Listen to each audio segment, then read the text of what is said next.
ကျွန်တော်နော်ဒီ page မှာရော messenger မှာပေါ့နော်လာမေးထားတာလေးတွေရှိတယ်အဲ့ဒါလေးတွေကိုကျွန်တော်ခုကစားနိုင်တဲ့အတွက်တဖြည်းဖြည်းနဲ့ကျွန်တော်ပြန်ပြီးတော့ဗီဒီယိုလေးတွေနဲ့ပြန်ပြီးဖြည့်ချသွားမှာဖြစ်ပါတယ်ခုကတော့ကျွန်တော်တို့ fighter တွေခေါင်းဖမ်းညင်အောင်နဲ့နော်ဘယ်လိုလုပ်လေ့ကျင့်ရတယ်ဆိုတော့ fighter တွေခေါင်းဖမ်းညင်မှုအတွက်အဓိက main လေ့ကျင့်ခန်းကိုကျွန်တော်ခုပြမှာဖြစ်ပါတယ်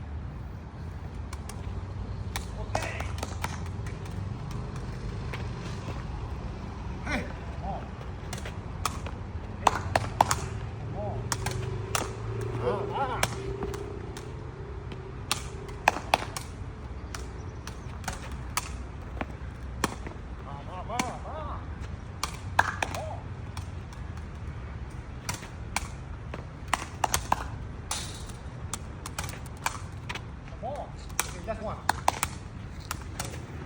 Okay. ဒါတော့ fighter တွေအတွက်เนาะမဖြစ်ဟိုကျွန်တော်တို့မပါမနေမဖြစ်မနေလေ့ကျင့်ရမယ်ခေါင်းဖမ်းလေ့ကျင့်တယ်ကျွန်တော်ဘာလို့အဲ့ဒါလေ့ကျင့်ရလဲဆိုတော့တစ်ဖက်စာပေကိုကျွန်တော်တို့ဖမ်းနိုင်မှာကျွန်တော်တို့ပြန်ကန်နိုင်မှာအဲ့တော့ကျွန်တော်တို့ထိုးတဲ့စာပေကိုမဖမ်းနိုင်ရင်ကျွန်တော်တို့ပြန်ကန်လို့မရပါဘူးအဲ့တော့အလကားသက်အမှတ်ပေးရတယ်เนาะအဲ့ဒါကြောင့်ဒီလေ့ကျင့်ခန်း fighter တွေအတွက်မရှိမဖြစ် okay